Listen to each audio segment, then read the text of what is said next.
sad, but we'll then go back to our monthly after 5 events, and we will engage with our local community and see where we hold those events to try and help make some more connections. Obviously, as always, we are, I'd like to just let everyone know that, we are here for the business community in the area, and Liverpool is very important.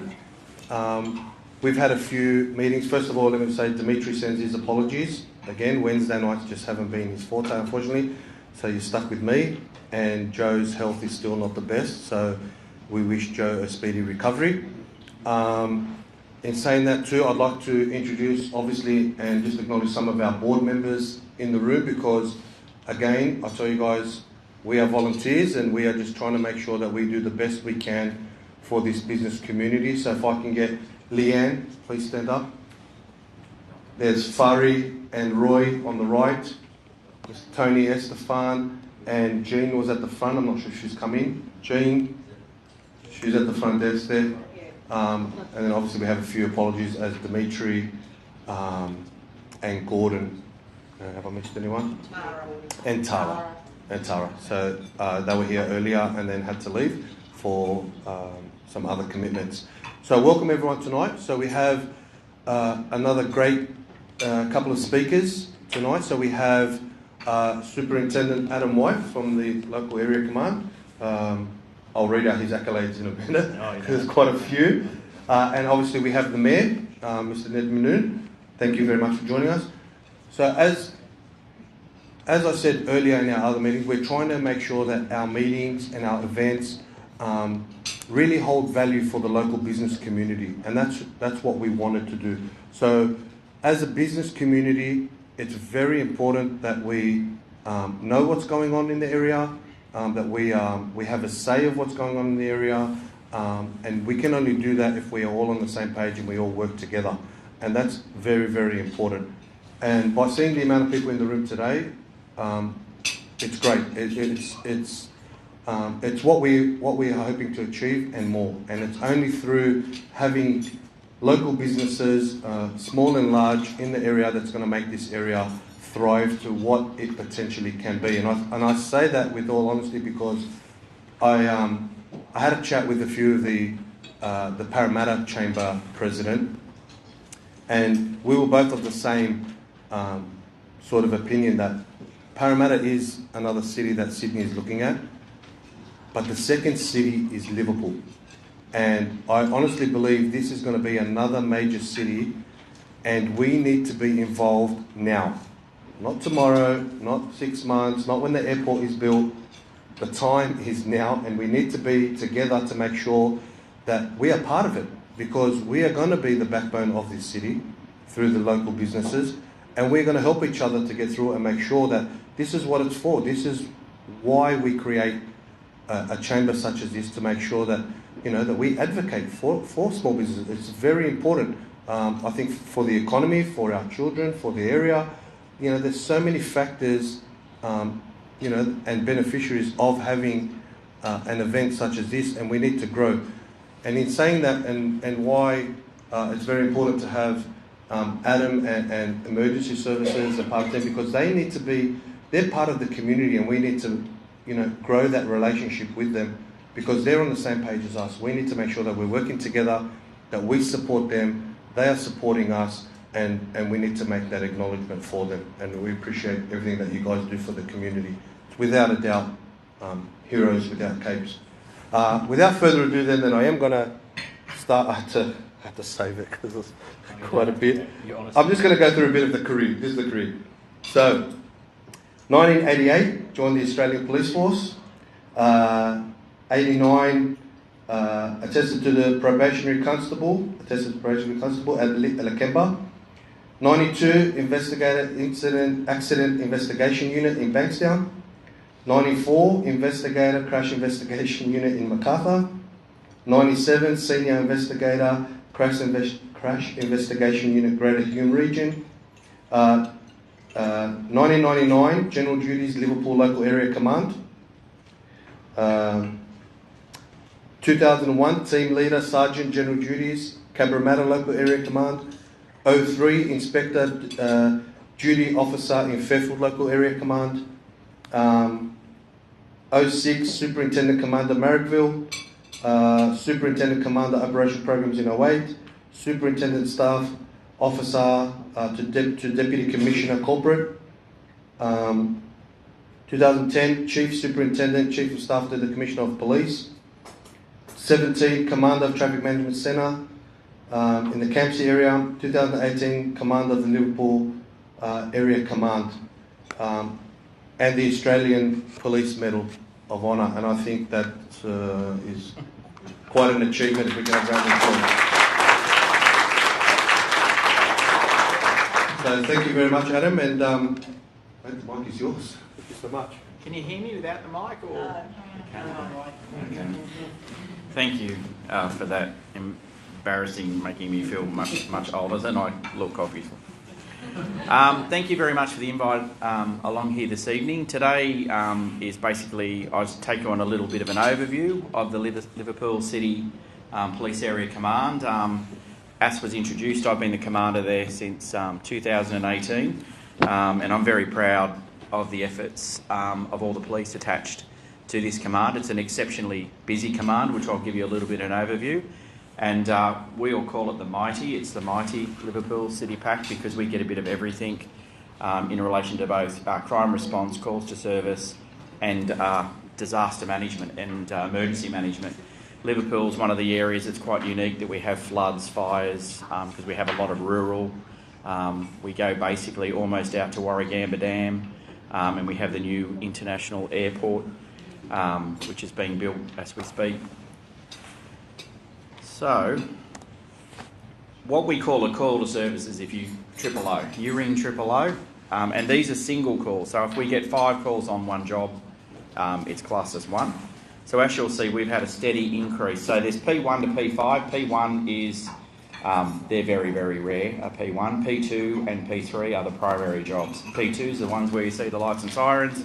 P3s are our general workhorse jobs. P4s and 5s are generally taken by PAL, which is a police assistance line, where we have follow-up. So we might be going out to do a canvass or other. So as you can see in the P2s, they've been relatively steady but are increasing. But if you see overall, we're sitting pretty high in relation to the jobs across our pack, and I'll show you a comparison in a moment, but our jobs are steadily increasing. But in saying that, the crews at Liverpool, since COVID, where we really didn't have a slowdown, in fact, if anything, we had an increase in calls to service during COVID, and we're a lot busier. And one of the problems we obviously had to approach was staffing during that period, because obviously as the pandemic progressed. But on this particular slide, you can have a look across some of the other large packs that are comparative to Liverpool. Liverpool is one of the largest police area commands and police stations in the state. We're in the top 3 in relation to size, but as you can see that we're significantly higher across the calls to service. We have had, as you can see, there's been a slight decline since 2022, but we're all sitting, pretty much high, quite a bit significantly more than Fairfield, Cumberland, and Campbelltown's probably our closest. But and Bankstown. Bankstown's a little bit smaller than us, but has actually quite a large area. So if you've got any questions, please holler, because otherwise I don't want it to be death by PowerPoint. Okay, one of the big roles we have out in this area is obviously incidents and emergencies, and obviously we have a lot of responsibility under various acts of legislation and other bits and pieces.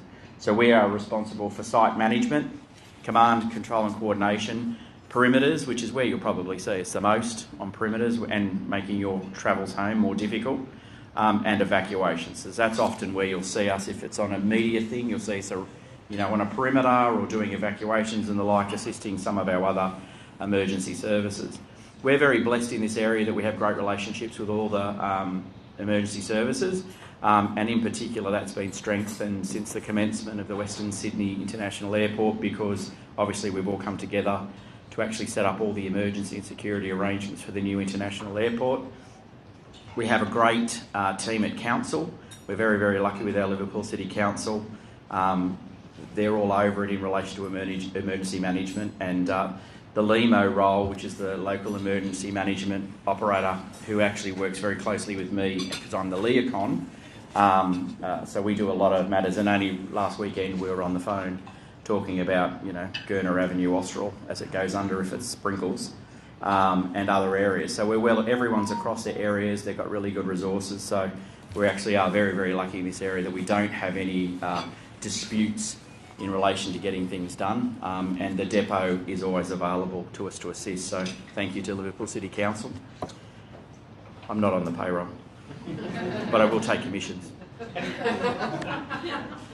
Okay, State Emergency and Rescue, the SERM Act, as we call it. This is where we get a lot of power in relation to rescues and a whole range of different sort of rescues, if it's fire, flood, or whatever.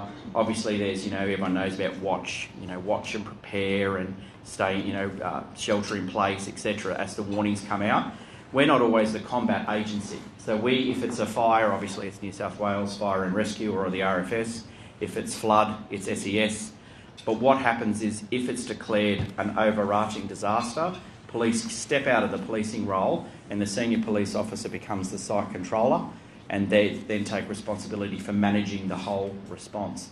That doesn't mean we tell the fireys what to do. That would not go down well, nor would we do that to the SES, but we all work together. So the senior police officer steps away under the SERM Act and takes control of the incident and lets all the combat agencies, so that we can all work together and it's seamless. And then the second senior police officer takes over the policing role of directing the police resources. So these acts is where we can forcibly remove you, evacuate you, and things of that nature. But where again, this area is very well versed in emergency management. Most of our areas, everybody who lives in this area knows exactly where is going to be inundated, depending on the tides. If you live down at Chippo or Moorebank, you know that if you're down near the old flower power, that the water's going to come up and close Newbridge.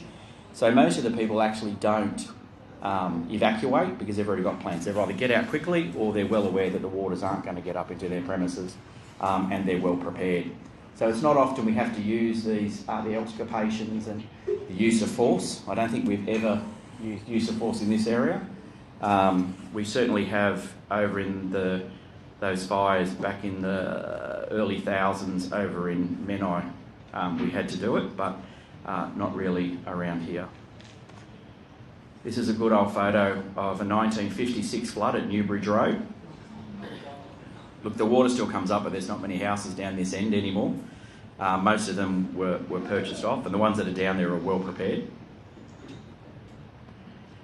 These are some of the older floods. This is the 86 flood. Now, this was quite a significant flood, as you can see by it says where the airport is, and that's the Milperra Bridge down the end there, and a lot of the well, that's almost where flower power. It's just down here.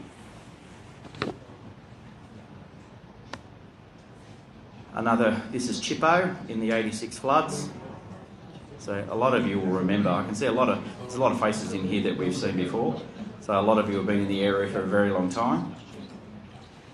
And this is Henry Lawson Drive, Rickard Road, and the airport. Now, there's been a lot of work done along the river. One thing about the Georges, it's quite narrow, so it goes up very quickly, but it also goes down very quickly.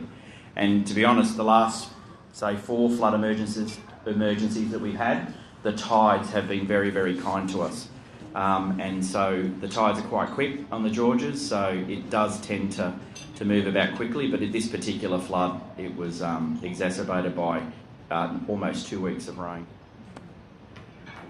Hoxton Park Road, this is one of the things that does our head in, cars driving through floodwaters. I'm sure you've all seen it and you think, what are they doing? Well, they obviously are morons and are driving through it. But in saying that, we've had police trucks caught in that as well, so, you know, sometimes you know, brains do leave the system. Joadja Road, this is still an area that does get inundated around the club here. They've done a lot of work in relation to flood mitigation, but it still goes up and it still goes under. So the special ops for Ambos. So these are a number of photos. As you can see, the police car's not in the flood water. It's just back. We'll always say the flood water inundated us, not us driving into it. And we have the guns, so we always win. So you can see that's Wilson Road up the top, and that's the oval that's now covered by the M7. So obviously in the storms you get the trees and all that sort of stuff, and that's where you really find you'll see the agencies working exceptionally well together, the fire, the SES, the rural, any of the volunteer agencies, the VRA and the police. Everybody in these sorts of situations just buckles down. Here, if you ever see this sort of car, you'll see a marking on the back of that car that says Liverpool 10. Liverpool 10's generally the senior police officer on shift. That's an inspector. And when you see them out and about, you know that something's amiss. But as you can see, some of these, it's roofs have come off, trees have come down. And these sort of things are where, when the incident or the disaster escalates that it impacts more than the one agency, that's when we start to consider as to whether or not we'll escalate it up to full emergency management and implement the CERM Act. Fires, as I said, Liverpool gets everything. You know, we've had Hammondville flooding and then we've had it burning 2 weeks later. It's just one of the things that, because we do have large swathes of rural area, we have a lot of, we have the army, the Holsworthy, we've lost a fair bit of rural with the work sites all related to the airport. Like there's, if anyone's been out there lately, the roads, I think Elizabeth Drive's moved about 400 metres to the north. Obviously prangs, they become emergency management sometimes if they escalate, they're quite large. If it was, say, a bus or if it's a tanker or anything of that nature. And one thing I thought was interesting is in this area we have what are called neighbourhood safe places. This came about after the fires in Victoria, where residents in some country towns and some areas were moving to ovals. The ovals can be quite safe because they're natural fire breaks. And these are just some of the ones that are actually up on the RFS site in relation to their open space. They're in the Liverpool area, they're accessible, and providing it's not the area of the fire itself is what we would be recommending if anybody has left it a little bit too late. They're considered to be safer places. So that's of interest. One of the questions we quite often get is in relation to what do you do when should I call the police and who should I call? Obviously, if it's an emergency and if it's life-threatening, you always call 000. 000, one of the worst place you can call is the police station, because the police station they don't know what the phone call is. If they're dealing with an emergency at the counter, they'll deal with the emergency that they're aware of. So the phones will divert back out to 000 or to police assistance line. But if you want an immediate response, you call 000, because the police that are attending aren't going to be at the police station. They're going to be out and about. They're going to be on the road. At Liverpool we have 24/7, we have 9 vehicles, and those vehicles are the ones that respond to the 000 call. So the 000 is always the best and fastest way. If it's non-emergency, police assistance line, which is the 131 444, that's where you can report all manner of crimes. If police are required, they will generate what's called a CAD, and that is will go out to the car crews. The car crews will get that electronically and then they will attend. But those jobs may be rescheduled. They're the ones that it's not urgent. You know, I think that someone's taken something out of my garage or whatever. We'll attend to that. And then there's Crime Stoppers. Now this is where you would contact in the instance that you're concerned about the behaviour of a neighbour or other. You wish to remain anonymous, or you don't have to be anonymous, but they're generally anonymous, and those Crime Stopper reports are collated and forwarded to the intelligence sections at each of the packs, and at those packs that's collated and then turned into CAD. So if it warrants a police response, or if it's something that may go to one of our proactive crime teams for further follow-up. Everyone understand that? The differences? There's also the apps. I don't know if you've seen the emergency app. There's an emergency app that actually will give you the ability that if you're in an area, you can call the police from the app. It takes you to a portal for automatic crime reporting. But more importantly, if you're not sure where you are, it will give you the coordinates, or it will give you the 3 words. You've heard about the 3 words. You give the 3 words, and those 3 words will pinpoint your exact location. So you put in the 3 words. The 3 words will come up on the phone. It might be bread, car and Sydney, And when they type that into the system, it actually prompts them to the GPS signal of where you are. Because not everyone's good at recalling a lengthy number, so it gives you 3 words, and it will actually identify your location to the police radio. In addition to that, you can utilise 00055. If you ring 000 and then you ring then you hit 55. 55 means that the police will be automatically dispatched at code 2 to your location of the phone bill. So if you're on your mobile, if you're at someone else's house, they're going to be going to your house, not where the phone is. So it's generally for landlines. It's what it was created for, and it was one of the first initiations in relation to DV. So you could activate the phone line remains active, you don't have to speak into the phone. It was actually originally brought in for persons who are unable to speak. So the 000 has some functionality, but I highly recommend that if you do have a mobile phone that you download the Emergency Services app, because it actually helps you for fire and for everything else, for all emergencies, and will help you out. And has anyone got any questions? Ma'am. Thank you. The figures that you showed us in the first instance. Calls to service, yep. Yep. Okay. The last safety committee meeting that yep. we had, it was announced to the committee that there had been a spike, yep. a recent spike. Correct. So my question is that spike included in those figures? No, it's not. So these figures are all about 6 months old, because what it is that we use BOXAR figures. So BOXAR is always delayed reporting. The figures at the CSPC meetings are like up to date. They're figures and they relate to specifics. So the spike that was being referred to is more in relation to crime rather than calls to service also. So that's in relation to certain specific crimes which we've seen an increase in. But calls to service have also increased, but that data is also cleansed. So if it's 5 calls to a single residence within a 15-minute period, that counts as 1 because it's 1 dispatch. So that's why they get... So it always looks worse when you get the raw data, and then it has to be... and we don't wash it. That's a bad word, washing the data, but it's done by BOXAR, which is independent. So it's run by the old Justice Department, so CDJs, and they are responsible for crime reporting because they're the independent umpire. So there's always a bit of the, when the figures... So just to be clear, when we look at that spike, that recent spike, which I believe was just like the last 6 months. Yeah, 3 months, yeah. Does that make those statistics even higher? And did that put us over the edge of becoming one of the most significant crime areas in No, and I wouldn't say that we're one of the most significant crimes. Our crime is relatively stable. What it is the figures are always about 3 to 6 months behind in order for them to be adjustments.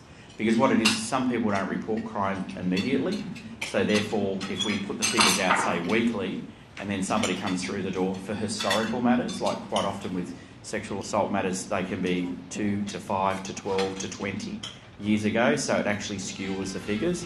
So the way in which they do that is they allow a lead in before they publish the figures. Plus it also means that we can get the opportunity, because you might have a crime run and one person's responsible for it, but they haven't been to court yet, so therefore it looks like they're unsolved, when in actual fact the person's going through the court system and they've been charged. So there's always a delay. It's usually 6 months. Thanks, Adam. That was great. Those statistics that you showed us at the start, do you have those per capita population for each of the area commands, or are the area commands about the same amount of people? Yeah, our area command is predominantly all of Liverpool LGA with a little bit of Nepean. We do a little bit of Nepean, a little bit of Campbelltown, a little bit of Sutherland, but minute. Like we do, a little bit along Heathcote Road. We do a little bit to the north, a little bit to the south, and a little bit to the west. But 90% or 98% of our region is Liverpool LGA. Because I'm just looking at the numbers that you had up there and wondering whether or not Campbelltown has more population in their police area command making, 39,000 calls or whatever it was, than we have. I think we have a larger population than Campbelltown. Well, we did at last census, but there's not a huge lot in it, and so for example Fairfield's got a little bit more, it's a little bit more higher density, but that's slowly changing. As you see, if you look around Liverpool, the density levels have changed significantly in the last 5 years, and there's a lot more people moving into the areas at the back of the valley, with all the new suburbs popping up out there. But yeah, it's very difficult. We'll define our area and say it's going to be LGAs, and then the LGAs change a little bit. And look, there's every chance that we're going to pick up additional area with the airport, which is obviously going to come from Nepean, but that's as to whether or not it's not the Liverpool Local Council. Yeah. It'll be, is it the Penrith or the Nepean Council, whatever is out there. But so when you look at calls to service, they're not necessarily on a per capita basis. It will break down though. If you go into the box, I don't know if you've ever been onto Boxar, which is the Bureau of Crime Statistics. If you go on to that, there's always analysis and breakdowns, and a lot of the crimes are, and a lot of the information is broken down into broken down further. These are general figures, so they're the overarching figures, but it does break down into area. It does break, because those calls to service, we always work on an 80-20 principle. 80% of the crimes impacts 20% of the population. So those crime figures won't be across the entire LGA. Yeah. They'll be hot spotted. Okay, thank you. Just to sort of throw out their question, what are the top 5 sort of most criminal sort of areas with the crimes in this area? So what's the big, say, the top 3 or the top 5 of the area? What's our biggest? It would be steal from motor vehicle. Would be one of our highest incidents, because it's a opportunistic crime that people will go along and people just don't lock their cars. So there will be probably 60% of cars that are broken into are unlocked, or left unlocked. So you've got steal from motor vehicle, assaults, non-DV. We've had an increase that we discussed recently at the community safety precinct. Probably domestic violence, obviously, but then we look at the increase in domestic violence as a semi-positive thing in respect to the reporting, because we want people to be comfortable in coming forward and reporting it. And because it may be one person coming in and reporting 10 assaults, they're all listed separately. So they all go in as singles. And probably of late you would have noticed there's been a slight increase in what we call aggravated break and enter, which is people breaking into homes, going into the kitchen, getting the keys out of a handbag or a wallet and stealing the car. Because people are not used to securing car keys and things in their homes. They leave their laptops, their handbags, all on the breakfast bar or in a little locker that says keys. And then people get in and they leave their cars in the driveway when they've got a triple or a double garage that is easily able to accommodate their cars. And they might be driving something that people think, geez, that's nice, I wouldn't mind me some of that. They don't lock their back doors or have windows open, particularly in 2-storey homes. They can slip in and slip out. So it's becoming a more prevalent crime. So it's a break with a car steal. So, and is that relating to our youth?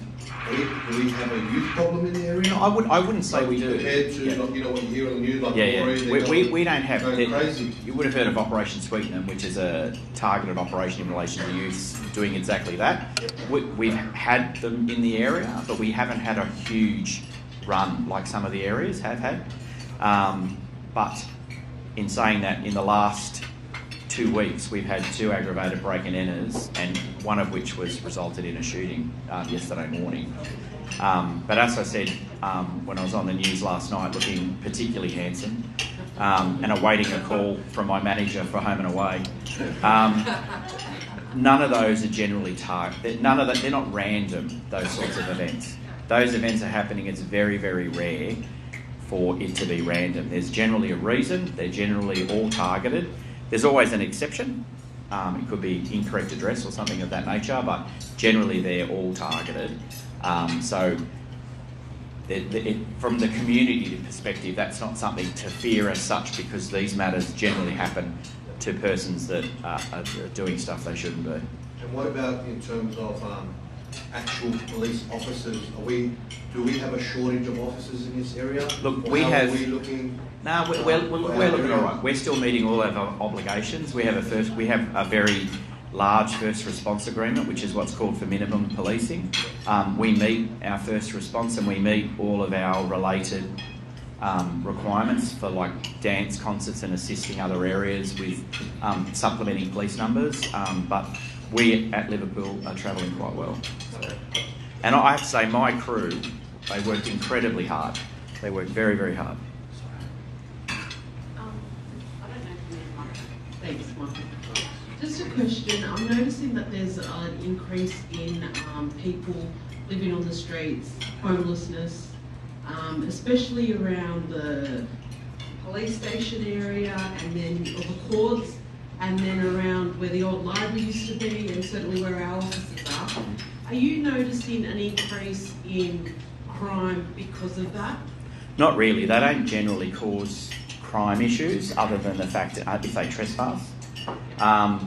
There is always an increase in winter. You'll see them. They'll come into the CBD because they'll be looking for places to sleep that are warmer rather than being in the parks. Unfortunately, many of them are probably maybe not necessarily mental health is a big issue there. But with homelessness, it's not actually something we get into. It's not a policing issue unless they start to offend, obviously. So when you say it's not a police issue, because we obviously where our offices are, is the Serviceway car park, and there's a lot of homeless people occupying either the stairwells, the bottom parking that's private parking for tenants, and is it like, can the police not patrol those areas of the night time? Yep, absolutely, we do. That people feel a little bit more safer leaving their premises and going to. We're in there a lot, and we back on to the car park at the police station. But unfortunately, it's not an offence for them to be there. But we've worked with council on a number of. They do some operations periodically to clear them out in the stairwells and all that, because it's not safe for them either. Yeah. But if an issue arises, absolutely, we move them on. But obviously, it's not a policing matter. It's a P4 or P5 job, which you would have seen up there, so it's lower down the scale. If we receive a complaint or somebody says they're being spoken to, recently one was causing grief and being a little bit difficult, they were moved on, and in fact they were charged. But that's the rarity. Most of them don't cause too much grief at all, other than the fact that it's just it's an uncomfortable thing for people. So would you say it's more council? No, it's a number of agencies. It's something that that used to be our matter, but it's when they removed the Summary Offences Act, it's no longer an offence to be a vagrant. So we're able to move them on, 20 years ago, but you're not able to do that. Thank you. Any more questions? I don't have a question. This is not the kind of testimonial you want to give out, but I will just say, so Victorian born and bred. Don't hold it against me. Don't hold it against me, guys. My wife's a Victorian, so you're right. That's kind. But having been in New South Wales and then in Sydney and then Liverpool for the last 8 years, I have had to require the Liverpool Police Services. And I just want to say, outstanding. On a couple, from a DV point of view, I didn't give my name, number, address, they just rocked up. And then from some business requirements, the Liverpool police are second to none. So, that's what I reckon. Yeah, they've been incredible. And look, I have to say, we don't get it right all of the time. We don't. And, it would be crazy for us to claim that we do. But I'm pretty happy with our crew. They do a really good job. And that's a lot of the time because they're busy. Because they're busy, they get to things in short order. There's nothing worse than coming on shift and having 40 jobs outstanding. So they hit it, and they hit it hard. And they look at it from the point they don't want to come on with a backlog, so they work to ensure there's no backlog for their colleagues. And so they do a really good job. And the last couple of days, Liverpool Hospital's extremely busy. It's the largest hospital in the Southern Hemisphere, and everything out here is bigger the better. Because you've got a huge hospital, you've got a huge international airport coming, you've got an exceptionally large CBD, a whopping big Westfield. There's plenty of large things. It's bigger and better in Liverpool. And all of my crew are Southwesters. They're from out this way. I actually started at Liverpool in 1988, and I've been back 4 times. And it's I love working out here. It's a good spot. We're blessed. We really are. Thank you so much. Look, I don't know about your manager of home and away, but you're more than welcome to join us here.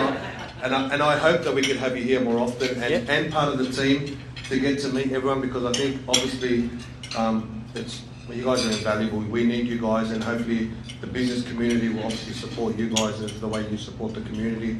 And we'd love to have you on a more consistent basis here with us. So, and look, we'd be happy. I was going to bring my inspector along. He's much younger and much better looking than I am, but it's been busy tonight. But definitely would love to meet the team, bits and pieces, but we'll definitely have you along. Please, one more time, round of applause, please, for Superintendent APM Adam White.